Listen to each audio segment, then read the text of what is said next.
Plus top 10 headlines के प्रायोजक हैं। 10th 12th फेल व कंपार्ट स्टूडेंट बचाएं अपना साल थ्रू NIOS। संपर्क करें सनब्राइट एकेडमी सीगरा व पांडेपुर वाराणसी।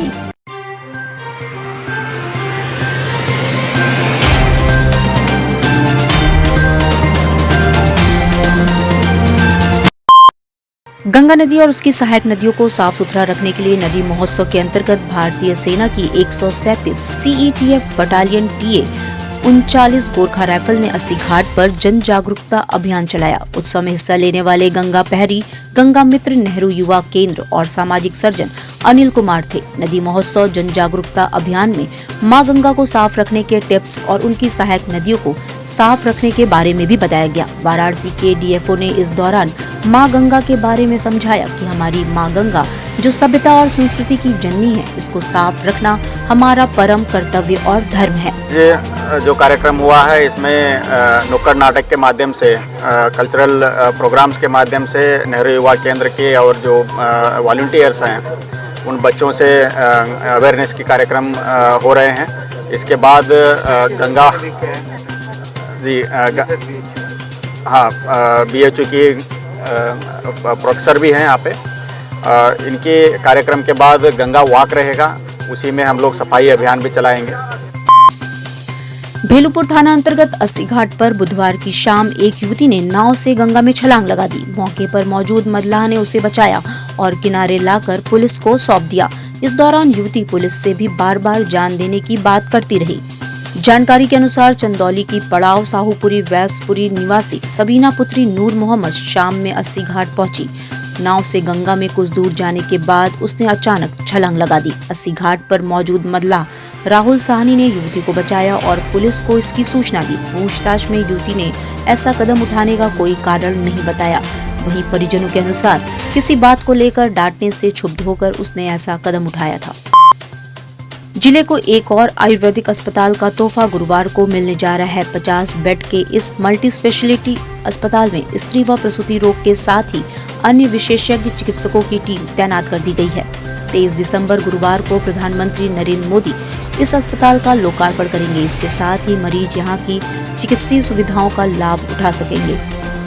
क्षेत्रीय आयुर्वेद एवं यूनानी अधिकारी भावना द्विवेदी ने बताया कि मोहनसराय के पास मातलदेई मार्ग पर भद्रासी गांव में 50 शैय्या एकीकृत आयुष चिकित्सालय स्थापित किया गया है। इस अस्पताल का निर्माण राष्ट्रीय आयुष मिशन के तहत किया गया है, जिसमें एक छत के नीचे पारंपरिक चिकित्सा पद्धतियों आयुर्वेद, यूनानी, होम्योपैथी, योग एवं प्राकृतिक चिकित्सा के माध्यम से जन सामान्य को सर्वांगीण चिकित्सा सुविधा उपलब्ध कराई जाएगी।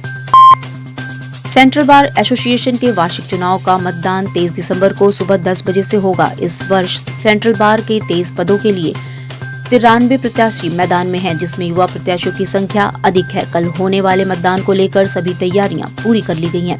कल होने वाले मतदान के संबंध में elders committee central bar association के चेयरमैन शिवानंद पांडे ने बताया कि इस वर्ष 24 पदों के लिए 93 प्रत्याशी मैदान में हैं, जिसमें अध्यक्ष पद के 6 प्रत्याशी चुनाव लड़ रहे हैं।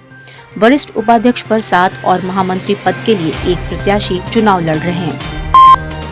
पूरा बनारस क्रिसमस की तैयारियों में डूब गया है। शहर से लेकर ग्रामीण इलाकों तक सभी चर्च में क्रिसमस की तैयारियां अपने अंतिम चरण में हैं। ऐसे में मिंट हाउस स्थित शहर के सबसे बड़े गिरजाघर सेंट मैरी में होने वाले आयोजन के लिए एक प्रेस कॉन्फ्रेंस का आयोजन किया गया। इस आयोजन में फादर ने बताया कि इस वर्ष भी हर वर्ष की तरह धार्मिक आयोजन होंगे, पर पिछले वर्ष की तरह 3 दिवसीय क्रिसमस मेले का आयोजन स्थगित रहेगा। फादर ने बताया ज्यादा संख्या में लोग ना एकत्रित हों, इसके लिए मेले का आयोजन स्थगित कर दिया गया है।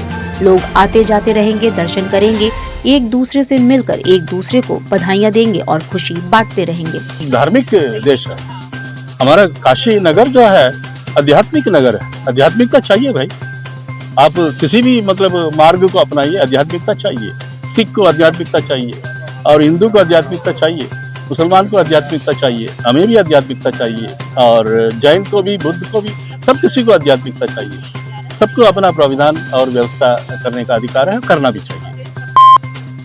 ज्वाइंट मजिस्ट्रेट व चकिया एसडीएम प्रेम प्रकाश मीणा ने बुधवार की दोपहर शहाबगंज ब्लॉक के मसोई गांव स्थित क्रय केंद्र का निरीक्षण किया। इस दौरान तमाम तरह की कमियां सामने आईं।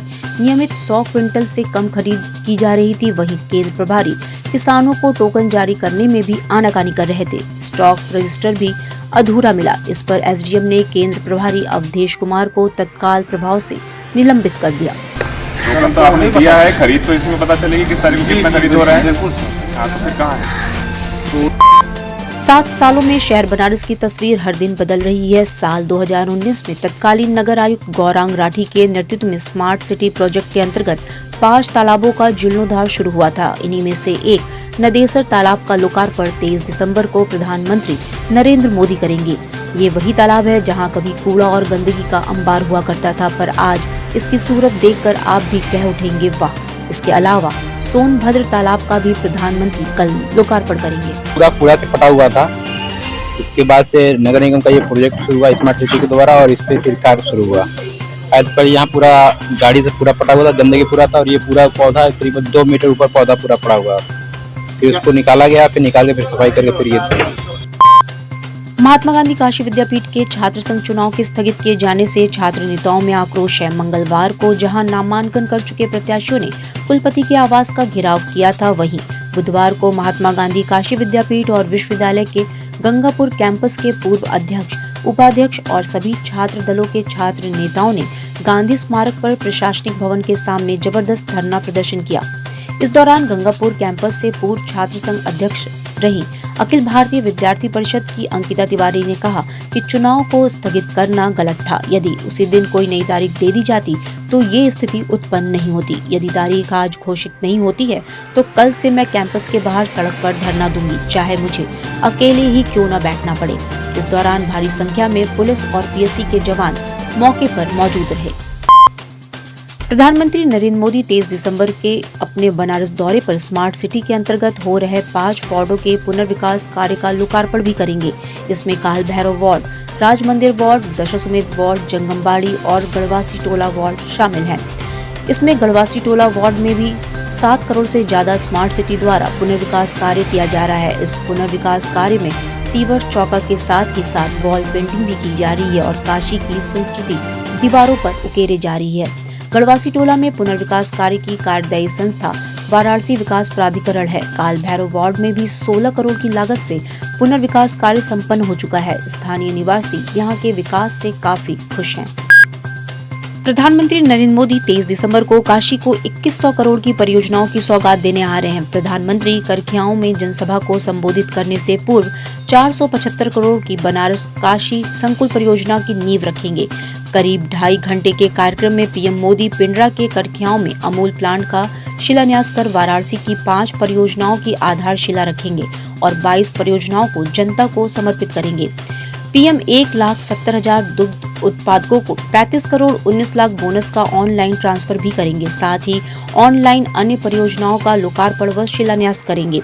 इसके अलावा 5 वार्डों के पुनर्विकास कार्य का लोकार्पण, 2 तालाबों के सुंदरीकरण का लोकार्पण, वहीं बीएचयू में कई लोकार्पण के साथ ही साथ भद्रासी में 50 बेड के आयुर्वेद अस्पताल का भी उद्घाटन करेंगे।